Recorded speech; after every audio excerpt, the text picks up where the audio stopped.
Summit in Doha, representatives of both the Democratic Republic of the Congo and the Congo River Alliance M23 movement signed a declaration of principles in Doha on Saturday to end the fighting in eastern Congo, paving the way to reach lasting peace in the country. Footage shows Qatari Foreign Minister Mohammed bin Abdulaziz Al Khulaifi welcoming the Executive Secretary of the Congo River Alliance M23 movement, Benjamin Monimpa, and the Congolese government representative Simbui Sita Mambu. The footage also shows a part of the signing ceremony between the two parties. The two sides signed a declaration of principles whose terms include a permanent ceasefire after 3 months of talks in Qatar and a separate peace deal between the Congolese and Rwandan government signed in Washington last month. During the ceremony, President Donald Trump's senior advisor for African Affairs, Masad Boulos, affirmed that the government guarantees implementation mechanisms and includes new provisions along with economic security and regional initiatives.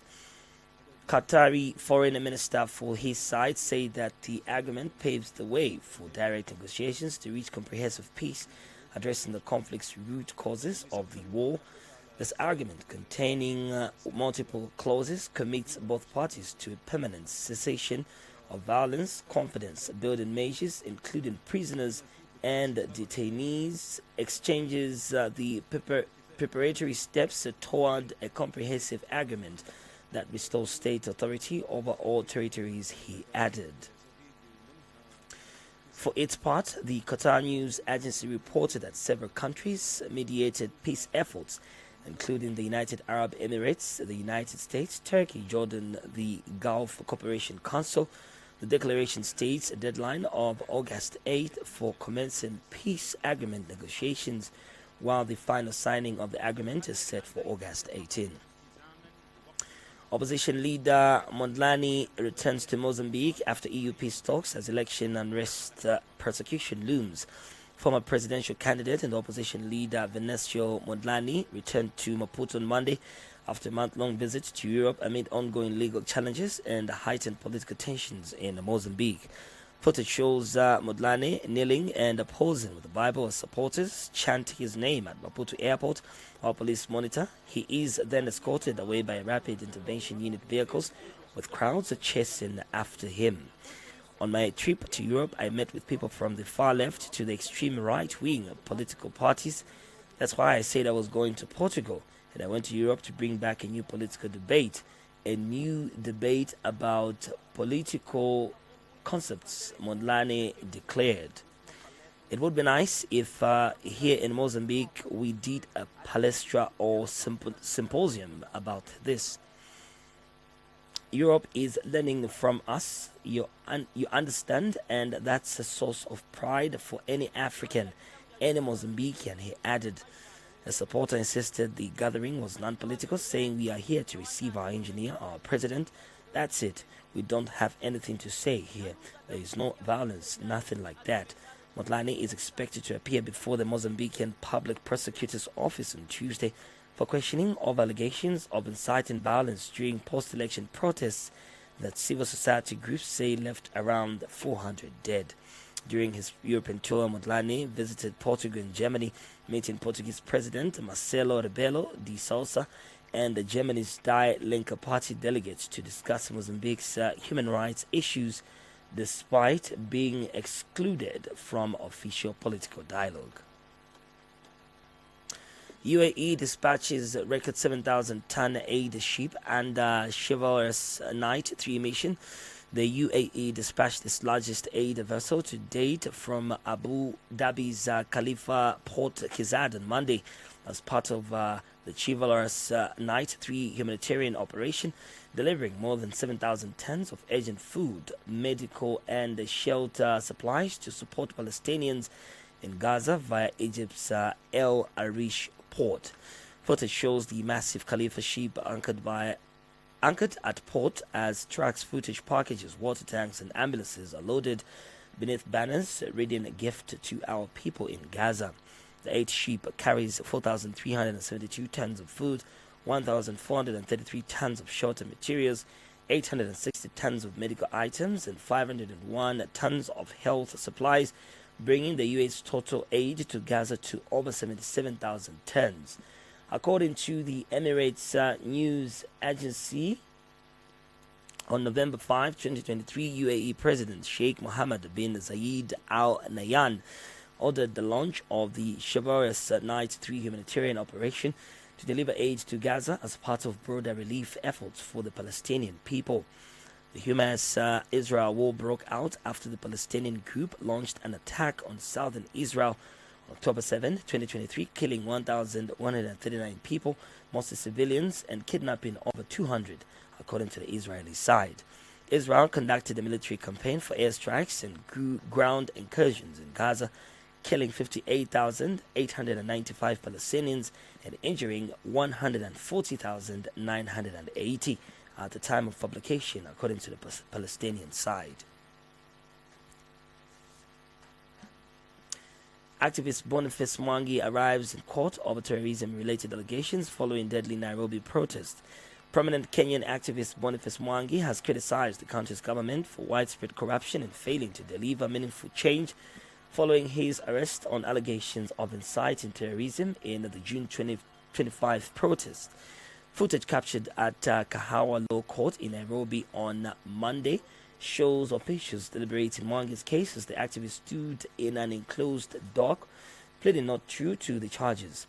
Outside the courtroom, supporters gathered in anticipation of the verdict while chanting "Free Boni" and "We are not terrorists." Mwangi criticized the current administration while commending fellow activists for their courageous efforts, declaring Ruto went to the ballot, or rather we all went to the ballot and some voted for him and he promised change, but there is no change. Things have remained the same. Kenya is more corrupt, has a higher level of unemployment, higher level of insecurity, and he is doing nothing about it. So these kids are saying we want real change, and that's why they are protesting. They are so brave that when they leave their homes, they even write obituaries because they know they might go and never come back, he added. Following the hearing, Mwangi was released on bail with Magistrate Gideon Kaig granting bail with a personal bond of 1 million Kenyan shillings, around 8,000 US dollars, and dropping the terrorism charges. However, the prosecution has now charged the activist with possession of firearms relating to 3 tear gas canisters and a blank rifle round. In June, violent clashes broke out between police and protesters, marking the Sababa anniversary, as large crowds rallied nationwide in a defense against police brutality and living standards. While demanding President Ruto's resignation, in response, authorities closed roads. Authorities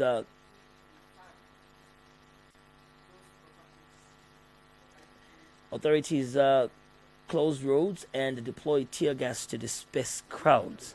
According to reports, 16 people were killed and over 400 were injured, including 52 police officers. Authorities have confirmed that over 500 people have been arrested. At least 2 missing as Typhoon Wifa wreaks havoc in Philippines. At least 2 people are missing as a tropical cyclone dubbed Typhoon Wifa has swept across the Philippines. Footage filmed on Sunday shows the massive typhoon hovering over the city of Laog. Strong winds and heavy rains can be seen battering the city streets. Meanwhile, in the country's most popular city, Kuzan, repair work is ongoing after the natural disaster hit the area. Electricians were spotted fixing entangled electrical wires, while municipal workers removed an overturned billboard at Katipunan Avenue. It was continuously raining on and off. One of the locals, Ace Commendenda, recalled the day of the typhoon. Last night, the continuous heavy rain overflowed the river and we were affected by several flooding. I was scared the time because it's night time and there was no rescue coming. But luckily the flood waters were quick to subside, another local, Ricky Angelo, added. with the winds reaching a maximum of 100 kilometers per hour, with caused severe flooding and landslide in the Philippines, affecting a total of 96,791 people. However, no casualties were reported by the authorities. According to the Philippine State Weather Bureau, the typhoon left the country at 10 a.m. local time, heading northwest towards the mainland. Joski supporters clashed with police during rally in Bucharest. The demonstrators clashed with police in Bucharest on Sunday as hundreds protested against the ongoing legal cases brought against the former presidential candidate Colin Joscu. Footage shows the demonstrators with banners and Romanian flags brawling with police officers. Protesters were also chanting, calling Joscu president and freedom, as they called for the resignation of the government and reinstatement of the man they claim is their democratically elected leader. They are raising our taxes, they are raising our fees, they want to take our water, they are going to put taxes on the air we breathe, said Janina, a demonstrator who democratically elected the president in December. When they cancelled the elections, we are here to save our country. Another protester, Daniel, added, "We are here to make the government resign. This is not a professional government. They are against the people. We want them to obey the laws as we are doing it, not to have special favors." The demonstration followed a decision by the General Prosecutor's Office to press charges against Joscu for alleged fascist propaganda, which he strongly denies, and which carries a prison term of 3 months to 3 years if found guilty. Joscu is currently subjected to court-ordered judicial control measures ahead of trial. Last Tuesday, he took aim at Emmanuel Macron, accusing him of the seizure of Romanian statehood, while supporters have accused France